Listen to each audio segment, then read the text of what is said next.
हम भी एक हमारी भी ग्राम पंचायत इसी तौर पर चयनित हुई। तो एक दो काम जैसे सरकार अब कह रही है कि आपको ये करना चाहिए। अच्छा, आप कहते हैं कि जैसे मैंने आप सूबी ग्राम सभा सुनी होगी, सभी ने सुनी। हाँ। सूबी ग्राम सभा में रहता हूँ। वहां पर हो क्या रहा है कि लैंड बड़े व्यापक तौर पर बिक रही है, लेकिन पलायन रोकने के लिए क्या कार्य करने चाहिए। वास्तव में 9 थीम पे जीपीडीपी का निर्माण किया गया, ठीक है। 2 साल पहले मैंने क्या किया कि इसे साइलेंट कर दिया अपने सामने बराबर से दबा। वहां पर हमने क्या किया कि पंचायत घर है, पंचायत घर भी नहीं, सामुदायिक भवन है, उसके ऊपर हमने चाय कैफे का एक टीन शेड का प्रस्तावित किया पहली योजना में। उसकी लागत लगभग 50,000 1 लाख रुपए रखी, टीन शेड बन जाता है। दूसरे फेज में हमने उसमें फर्नीचर की व्यवस्था कर दी। तीसरे फेज में हमने उसमें एक अच्छा सूट बनाने की सोची, क्योंकि प्राइम लोकेशन पे है कि अगर कोई भी टूरिस्ट आए तो 4 से 5 हजार रुपए आराम से दे सके। काम जल्दी ही लगने वाला है और रोल मॉडल बनेगा। अब पिछले यही 25 सितंबर को मीटिंग बैठी नैनीताल में, सभी को बुलाया गया। कहने लगे कि आपने पलायन रोकने के लिए ग्राम सभा में क्या कार्य किए। आप यकीन नहीं करेंगे, पूरे नैनीताल में मैं ऐसा अकेला ग्राम पंचायत अधिकारी था जिसने आप जो कह रहे हैं और मैं जो कह रहा था, समस्या ऐसा नहीं कि वहां नहीं है कोई भी ऐसी चीजें, तो यही हम कह रहे हैं ना। तो सबसे जो जड़ वाली बात है कि इंसान को देखने की दृष्टि भी कई बार होगी। प्रधान जी ने कोऑपरेट किया, प्रधान जी ने डिनाई नहीं किया कि नहीं मैं नहीं करूंगा। मैंने कहा प्रधान जी आप करिए, आप वकील मानिए, सब ठीक होगा। उन्होंने कहा कि आप इस तरीके के कार्य करिए।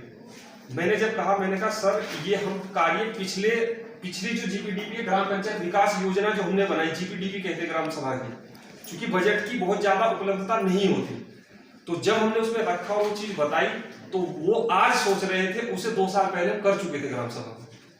यहाँ सबसे ज्यादा क्यारी बनने के कारण इसको क्यारकुली बुलाया है।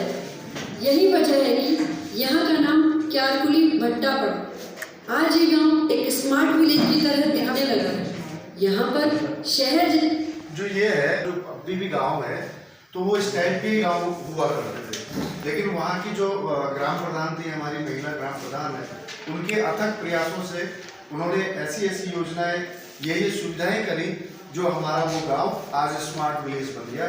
और आगे अभी आप देखेंगे जिसमें उन्होंने सीधे मोदी जी से भी बात की, जो हमारे मुखिया प्रधानमंत्री जी, उनसे भी बात उन्होंने की है।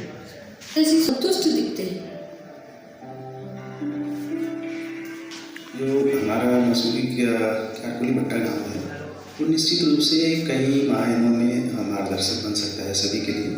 चाहे पेयजल का प्रबंधन हो, चाहे स्वच्छता हो, चाहे सड़कें हैं, चाहे ढकी हुई नालियाँ हैं, चाहे जन सहयोग है, सबको साथ लेकर के किस तरह से हम अपने गांव को आदर्श गांव या स्मार्ट विलेज बना सकते हैं, एक बहुत ही अनूठा उदाहरण है। जो हमारा ग्रे वाटर है, उसको भी इतना अच्छा प्रबंधन उसका है, उसको कूट में डालते हैं, उसका मतलब ऐसा खुले में नहीं छोड़ते, वो भी बहुत अच्छा है। ढकी हुई नालियाँ हैं, साफ़ सफाई बहुत अच्छी कर रखी है उन्होंने। तो निश्चित रूप से जैसे मैंने कहा कि जन सहयोग में उनको सबको साथ लेकर के, वहाँ की प्रधान जो है कौशल्या देवी रावत, निसंदेह चूँकि महिला भी हैं और महिला सशक्तिकरण की तरह उदाहरण भी हैं, तो हम सभी के लिए एक मार्गदर्शक भी हैं, प्रेरणा का स्रोत भी है। लेकिन कुछ साल पहले तक ऐसा नहीं था। गांव की तस्वीर एकदम अलग थी। पीने का पानी तक नहीं था, सड़क नहीं थी, गांव में सैनिटेशन की भी कोई व्यवस्था नहीं थी। यहाँ बुनियादी सुविधा नहीं होने के कारण लोग यहाँ से पलायन करने लगे थे।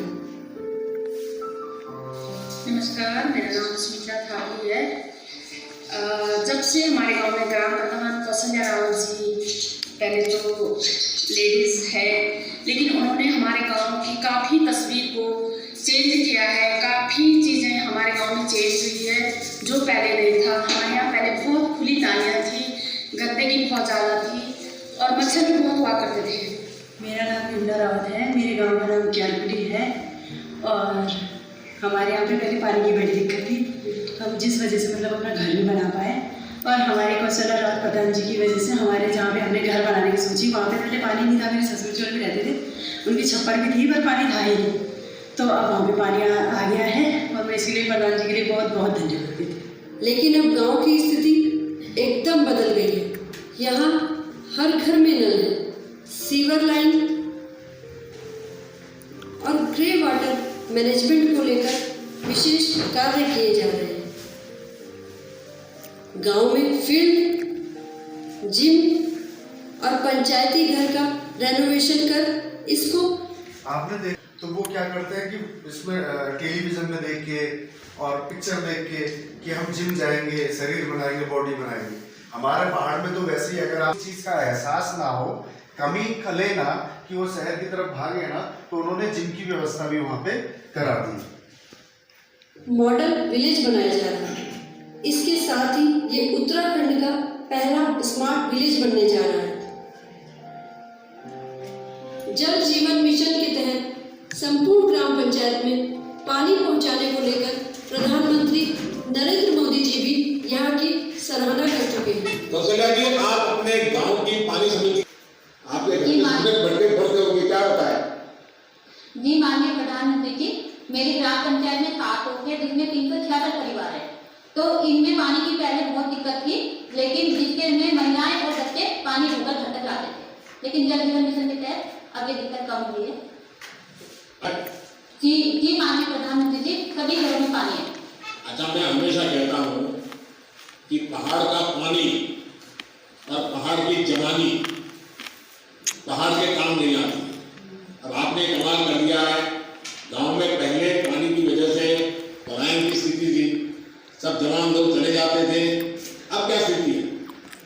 माननीय प्रधानमंत्री जी, अब जल जीवन मिशन के तहत पहाड़ों का पानी अब पहाड़ों के ही काम आ रहा है माननीय जी, और हमारे पूरी ग्राम पंचायत में शुद्ध जल मिल रहा है। और हमने अपने स्रोतों का संवर्धन करने के लिए ग्राम पंचायत में 2 साल में 22,000 वृक्षारोपण भी किए हैं। अच्छा, मुझे बताया गया कि आप लोग अब गांव में होम स्टे भी बना रहे हैं, क्या इसमें भी अब पानी पहुंचाए तो होम स्टे भी का लोग मेहमानों को रखना, उनकी आपका साधना करना, ये जरा सुविधाजनक हो गया होगा, क्या अनुभव है? जी प्रधानमंत्री जी, पहले तो पर्यटक नहीं आते थे हमारे गांव में, लेकिन जब से जल जीवन मिशन के तहत हर घर के भीतर और शौचालय में पानी पहुंचाया तो ग्रामवासियों ने होम स्टे बनाने शुरू कर चुके हैं, और लगभग हमारी ग्राम पंचायत में 35 होम स्टे बन चुके हैं जिन्हें ग्रामवासी ही चलाते हैं। तो आते हैं टूरिस्ट जी, बाल हितैषी का सिंपल सा एग्जांपल है। हम अपने गांव में 0 से 5, 5 से 10 और 10 से 15 वार्ड मेंबर, उप प्रधान या प्रधान जी या आंगनबाड़ी कार्यकर्त्री या आशा कार्यकर्त्री, ये तो देख सकते हैं कि कितने बच्चे स्कूल जा रहे हैं, कितने बच्चे स्कूल नहीं जा रहे हैं। इस चीज में कोई पैसा नहीं लग रहा है। और यही काम जब हम धरातल स्तर पर करते हैं तो कई बार होता क्या है कि उसमें हमें मिलता कुछ नहीं है। उसमें देखो, सिंपल सी बात है, अगर बच्चों को हम आइडेंटिफाई करेंगे इस तरीके से कि हमारे गांव की मूलभूत आवश्यकता क्या है, और चूंकि बच्चे आने वाले टाइम का भविष्य निर्माण करेंगे, तो अगर हमें बाल हितैषी ही गांव बनाना है तो क्यों ना हम बच्चों के ऊपर कार्य करें। आंगनबाड़ी में प्रधान जी के माध्यम से, जनप्रतिनिधि के माध्यम से या वार्ड मेंबर के माध्यम से या किसी वरिष्ठ जनप्रतिनिधि के माध्यम से क्या आंगनबाड़ी में जो पौष्टिक आहार आ रहा है, क्या वो व्यवस्थित रूप से मिल रहा है? वो तो सब सही है या नहीं, वो सही नहीं है वास्तव में। वो सही ऐसा है ना, अगर वो सही वाली बात है, क्योंकि मैं भी ग्राम पंचायत में कार्य करता हूँ और यहाँ पर लिखा है ग्राम पंचायत विकास योजना। यदि ग्राम पंचायत विकास योजना बन रही है, क्या वो परस्पर रूप से जो गांव की पूरी एक पूरा जो एक जनसंख्या है, क्या उसके बीच में बन रही है, या सिर्फ प्रधान और सेक्रेटरी एक कमरे में बैठ के बना ले रहे हैं? ये भी सोचनीय विषय है, क्योंकि मैं एक सेक्रेटरी हूं और ये चीजें हम महसूस करते हैं, फेस करते हैं।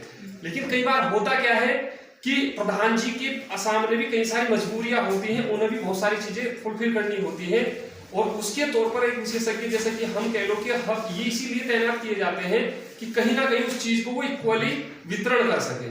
इसका ये है। अब बात आती है कि बाल हितैषी में हो गया। अब जैसे कि कहने लगे कि मुझे ऐसा लगता है कि अगर कोविड की किसी को खुराक लगनी है तो वहां पर किसी का, मुझे नहीं लगता कि किसी का वहां पर आर्थिक जनहानि होगी। प्रधान जी का रेस्पॉन्सिबल है, वार्ड मेंबर हमारे हैं। आपने सोचे कि ग्राम पंचायत को अगर वार्ड मेंबरों में बांटा गया है तो क्यों बांटा गया है? क्या एक वार्ड मेंबर का ये उत्तरदायित्व नहीं हो सकता कि मैं अपने वार्ड मेंबर के सभी को वैक्सीनेट करा दूं, सभी को पहली डोज लगा दूं, सभी को दूसरी डोज लगा दूं, सभी को? अब आप सोचो, सबसे पहला मैंने बाल हितैषी बताया, दूसरा वार्ड मेंबर अपने वार्ड से सभी को ले जाकर हॉस्पिटल ले जाए, या फिर एक व्यवस्था करे, प्रधान जी को कहे या ब्लॉक चला जाए, या फिर संबंधित जो भी क्या बोलते उसके कंसर्न अधिकारी हैं, क्या सारी जिम्मेदारी प्रधान जी की होती है? वास्तव में प्रधान जी के ऊपर तो डाल दी जाती है वास्तव में, सही बताऊं लेकिन ये चीज हमारे अंदर से जब तक नहीं आएगी ना, हम खुद अपने वार्ड को आच्छादित सारी चीजों से करने का प्रयास नहीं करेंगे। आप 4 चीजें ऐसी करके देखिए और 5वीं चीज आप कहिए प्रधान जी 4 चीजें मैंने ये चीज की हैं, और 5वीं प्रधान जी आप सहयोग कीजिए कि इससे मुझे अब आगे मुझे इसमें अगर कुछ कार्य करना है तो यहाँ मुझे बजट की उपलब्धता कराइए। आप यकीन मानिए प्रधान जी उस चीज को मना नहीं कर सकेंगे। प्रधान जी यही बीच में बैठे हैं जिसमें सचिव में तैनात हूँ, और ऐसी चीजें हम करते भी हैं। कुछ ऐसा नहीं है कि सारी चीजें आती हैं जब जनप्रतिनिधि सीखता है, क्योंकि प्राइमरी कक्षा मानी जाती है ग्राम प्रधान की, तो जब और यहाँ पे पर्यटकों का काफी आना जाना रहता है, और इनके सहयोग से हमारे हॉस्पिटल में कॉन्सेंट्रेटर्स, ऑक्सीजन इस कोविड टाइम पे भी और आगे जो पिछले कोविड का ड्यूरेशन दिया उसमें भी ऑक्सीजन कॉन्सेंट्रेटर्स, सैनिटाइजर्स और कई सारी हीमोग्लोबिन मशीन्स, ग्लूकोमीटर्स, ऑक्सीमीटर्स ये सारे उपलब्ध कराए। गांव में पानी, रोड, आंगनबाड़ी अस्पताल चलते ग्रामीण अब वापस गांव की ओर रुख करने लगे।